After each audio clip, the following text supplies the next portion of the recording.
Чөтгөртэй байшингаас олдсон тэмдэглэл. Ганбатын Сүхэ хэмээх миний нэг найз байдаг байлаа л да. Та бүхэн найзхаа тухай бичихийн тулд яагаад заавал овгийг нь дөрдөө гэж гайхаж магадгүй. Тэгвэл найз маань уран зохиол оролддог. Бас ч гэж ганц нэг ном гаргачихсан хүн учраас тэр. Манайхан хар нялхаасаа л нийтийг шигүүлсэн зохиол бичиж нэр алдраа цорой тулахыг оролддог нэг юм байв. Гэвч явандаа өөрөөс нь өмнө төрсэн зохиолчид бүхий л сэдвээр бичээд дуусчихсан учраас бичих сэдв огтхонч олдохгүй юм хэмээн бухимдаж нэг хэсэг бор дарстай нөхөрлөж үтсэн. Гэхдээ тэр замаар нэг удаан яваагүй. Бурхан түүнийг харж үтсэн ч гэдгийг юм уу, нэг л өдөр билээхэн зохиолын сэдв болоод авчихсан юм. Хамгийн сонирхолтой нь түүний зохиолын сэдв гэрээс нь холгүйхан оршдог. Нэг давхар өвлийн байшинд цогцолж эхэлсэн юм. Тэр байшинг хүмүүс чөтгөртэй хэмээн шууг хуулсноос хойш Сүхэгийн дотор хургаж байсан онгодын салхи задтам эсгэрч эхэлсэн гэхэд болно. Уг байшинг хөлсөл суусан хоёр залуу нэг шин унтаж байтал шалан дороос нь хүний толгой гартаа барьсан бүхтэр хятад гарч ирээд ямар нэг юм хаагаад яваад байсан. Гэх яриад эгдэх үед Сүхэ маань манад халамцуухан сууж байлаа. Эхнэр маань нүтэ бэлтгэлгэн хар гүүхрээ орж ирээд энэ тухай хэлэх үед тэрбэр их л сонирхон сонсож сууснаа. Наадах чинь юу ч бишээ. Тэднээс өмнө байсан алин хүмүүсийг үл таних нүцгэн охин унтуулдгүй байсан гэсэн шин болон гот гарч ирээд орил чарлаад байдаг байж. Ер нь энэ байшин нотой сэгсийсэн өстэй зүрдийсэн гэдстэй нүцгэн хүүхэн байшингийн яндангаар орж гарч байхыг олон хүн харсан гэдэг шүү. Энэ байшин ч олон хүний амны зугаа болж байгаа эдтэй. Энэ байшингийн чөтгөрийн тухай ном бичүүлж гэлснэг генетик нэгийг сонсон бололтой нүд нь гэлэлзэн босч ирээд би ерөөсө харилаа гэд гараад явчихсан юм. Чөтгөртэй байшин ингэж л залуу зохиолчийн онгод авьяасыг хөглсөн юм да. Тэрбэр Горки, Шолохов зэрэг мундаг зохиолчдыг шүтэн биширч өссөн болоод ч тэрөө. Тэдэн шиг бодит амьдралыг дүрсэлсэн том роман бичиж нэрд гарахыг хүсдэг байлаа. Тиймээс уг байшинг өөрөө хөлслөн авч баримтад роман бичүүлэх хүмүүс маш ихээр сонирхон уншихаар барахгүй. Амархан нэрд гарч ном зохиолн хүртэл олон мянгаар борлогдно хэмээн тооцоолж үзсэн байж үлээ. Тэр энэ тухай хэлээд надтай уулзаад салах та. Сайн зохиол бичих ийм билээхэн сэдв хаасаагүй байхад манай зохиолчд огт тоогоогүй байгаа юм да. Гүй юм толгойн ажилтгүй хүмүүс шүү гэж байсан юм. Ингээд чөтгөртэй байшинг хөлслөн авч тэнд амьдарсан тухайга ном бичсэн анхны монгол зохиолч болохын тулд Сүхэ маань яарвчлан хөдөлсөөр нөгөө байшинг хөлсөлдөг хүмүүстэй уулзаж тэр даруй 6 сараар мөнгийг нь төлж суухаар болсон байв. Тэрбэр гэрээсээ ойр зүрийн эд хогшлоод зөөх үедээ надаас тусламж гуйхад нь би очих гэсэн боловч эхнэр маань юу гэцэд намайг явуулаагүй юм. Тэрнээс хойш бид хоёр уулзаагүй л байна. Сүхэ нөгөө байшин руу нүүж очисон тэр мөчөөсөө эхлэн тэмдэглэл хөтөлж эхэлсэн байгаа юм. Харамсалтай тэмдэглэлээ хөтөлж дуусгалгүй. Орхиод хаашаа ч ор сургаггүй алга болсон билээ. Ингээд түүний эзгүй орхисон тэмдэглэлийн дэвтрийн эхний хуудсыг хамтдаа нээцгээе. Олны дунд чөтгөртэй хэмээн алдарсан жижиг цагаан байшинд зохиолч минь би ард олонхоо чөтгөр шулам сонирхох чин хүслийн өмнөөс айдас хүйцээ төвчин амьдрахаар шийдвэ. Энэхүү амтныцээс халааж сүнс зайлуулсан байшинд 6 сарын 6-ны мууярын өдрийг зориуд сонгон авч нүүж ирлээ. Химэн бичсэн мөрүүд нь дурааж байна. Тэрбэр уг байшинд орсон өдрөөсөө эхлэн цаг минутыг ч хүртэл үл орхин тэмдэглэл хөтөлж эхэлсэн байв. Анхны өдрийн тэмдэглэлд нэг их онц гойд зүйл байсангүй. 2 дахь өдрийн тэмдэглэлд. Энэ байшинтай чөтгөртэй гэж мэдэгдэх ямар ч шинж тэмдэг алга. Хэдийгээр би энэ байшинд нүүж ирээд 48 цаг өнгөрч байгаа боловч чөтгөртэй гэх ямар ч зүйл илэрсэнгүй. Ер нь чөтгөр шулам гэж огт байдаггүй байж болох юм гэсэн бодол төрлөө. Тийм зүйл байдаг гэсэн агуу их монхруулга зохиосон хүмүүсийг би үгээрээ няцаажж магадгүй юм гэсэн байна. Гэтэл 2 дахь өдрийн тэмдэглэл дотор сүхэгээс шал ондоо бичгээр нэг хачин хүн орж ирээд юм бичээд суугаад байх юм. Өмнө нь эм хүн энэ байшинд орж ирж байгаагүй учраас мөгөд хэлэх хэрэгтэй гэж бичсэн байлаа. Уул нь мөги гэдэг нь би билээ. Тэгээд энэ ямар учиртай өгүүлбэр болохыг бодоод олсонгүй. Ер нь үнээс цааш зарим нэг зүйлийг сүхэгээс өөр хүн бичсэн юм шиг санагдаж байгааг энэ дүртхэн зүйтэй болов. 3 дахь өдрийн тэмдэглэлч бас онцгийн гойд зүйлгүй. Би энэ байшинд орсноос хойш чөтгөр байтугай огтонч тожигнохыг сонссонгүй гэж ихэлсэн байсан боловч тэмдэглэлийн дунд гинэтхэн энэ нэг хачин хараал идсэн хүн орж ирсэн цагаас хойш ном сонин үзээд саадуулж байна. Анхаарал төвлөрөх арга алга. Бас тэр юм хардаг шинж алга. Мөгийн урчин хаалгаар могой шиг гулсан орсон боловч энэ нөхөр анзаарсан ч үгүй гэсэн хачин мөрөд дурааж байлаа. Би түн дээр ерөөсөө очиагүй юм шүү. Харин 4 дахь өдрийн тэмдэглэлд би урчин нойрон дунд минь нэг хүн дуулаад байгааг сонссон. Нүдэн нээсэн боловч хинч байсангүй. Чөтгөртэй байшингийн сүнс одоо л амьлах нь бололтой гэж эхэлсэн байв. Тэгснээс үхгийн тэмдэглэл дунд бас л гів гинэтхэн шинээр мөгийн архины хооснолох олж ирээд дотор нь орж суумагцаа өнхөр нь дуулж гарахад энэ байшинг хөлсөлд суугаа нөхөр гинэт сэрчигсэн. Сэрмэгцээ царай нь маш их баяртайгаар гэрэлтэн босч ширээн дэсүм ямар нэг зүйл тэмдэглэж авсныхаа дараа ширээн дагавраа тонгоон харж ямар нэг зүйл хаагаад яваад байна лээ. Маргааш энэ нөхрийн хүнжлийг хуу татаж үзнэ гэсэн мөр сурааж байлаа. Маргаашийн тэмдэглэлийн сүхгийн маш их яарч давталсан бололтой сарилгасан бичгээр эхэлсэн байна. Тэрбээр урчин сайхан унтаж байтал гайхмаар үйл явдал тохиолоо. Хэн нэг нь миний хүнжлийг хуу татан авч шалан дээр жолоодож орхив.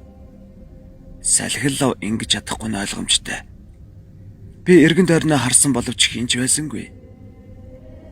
Гэвч би чөтгөр энэ байшин дотор байгааг л мэдэрч байна. Тиймээс би сайн байна уу? Чөтгөр шалмаас минь гэж мэндэлсэн юм.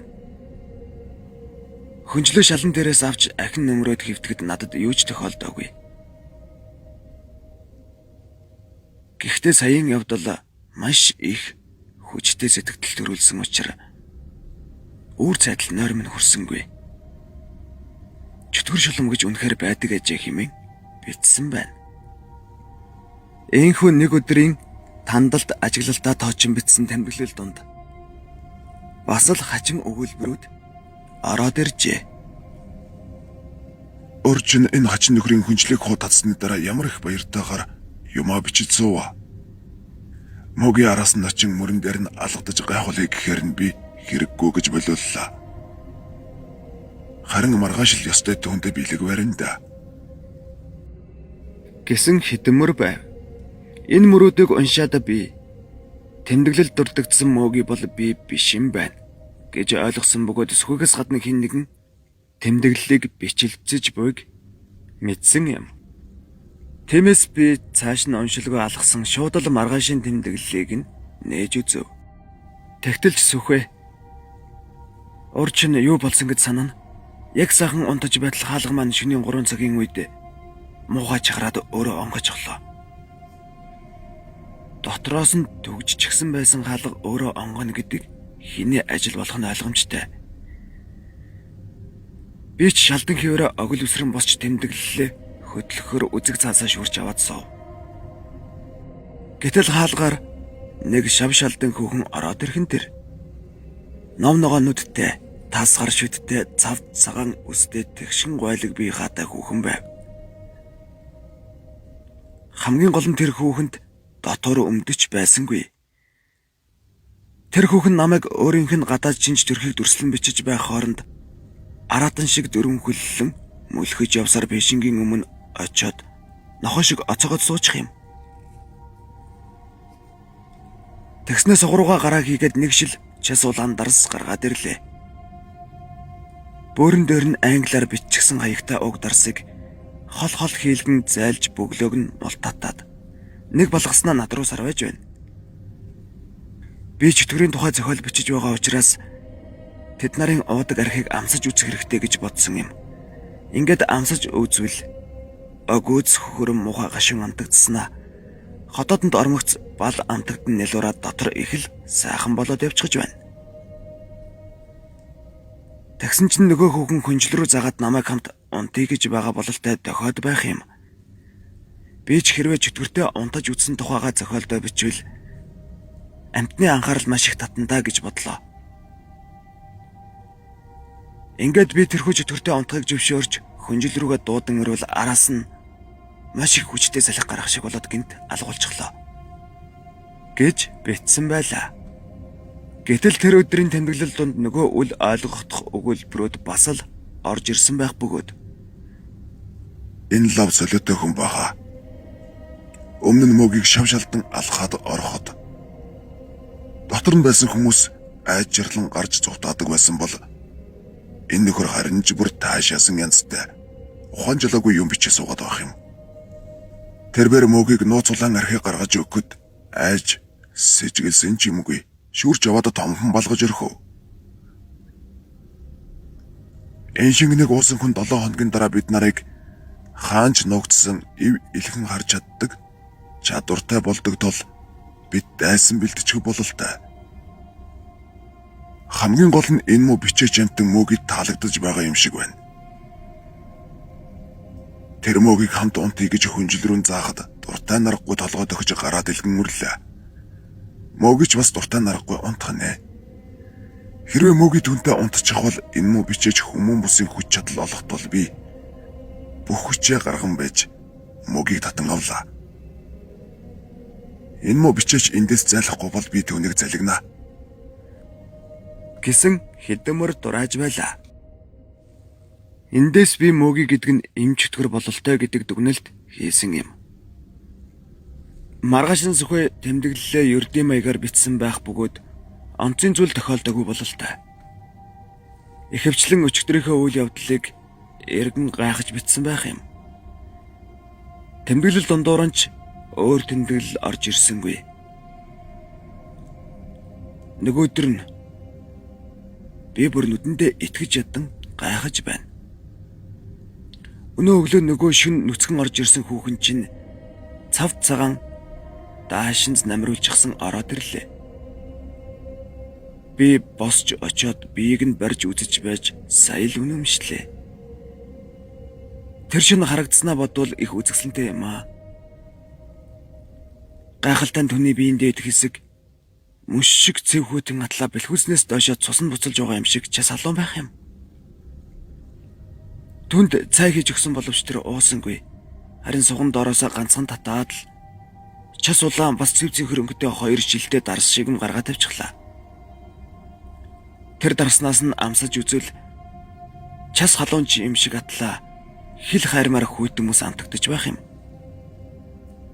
Би энэ сонин хүүхнээс их зүйл асуусан боловч тэр юу ч хариулсангүй. Өдөр ээж маань гаднаас орж ирэхэд харин нөгөө хүүхэн чинь манан шиг замхран алга болоод гараад юм өгцөн ханнаас утаа шиг тодроод гараад ирсэн. Удалгүй орой болсон боловч тэр юу ч идсэнгүй. Харин юунаас ч болгоомжилсан бололтой өөдрөө хараад суугаад байх юм. Тэгснэ босч очиод фишингийн амыг гаднаас нь нам төгжөөд ажиглаа. Би шөнийн 3 цаг болж байхад түүнтэй хамт унтахс надтай нэлээд итгсэн боловч тэр айсан нүдээр над руу загаад огт унтсангүй. Би ч түүнтэй хамт унтахгүй суусаар байтал аянда нүд анилдаад зөөрмөглөж байна. Гэж бичээд дуусгасан байв. Харин түүний тэмдэглэлийн төгсгөлд Энэ муу мангу бичээч мөгийн сэтгэлийг эзэмдэн татчихлаа гэж юу? Тэр хүний дүрд ховлон өдөр байшин руу явж ороод бүтэн өдөржингөө байшингаас гарсангүй. Бүр түүнтэй хамт хонлоо.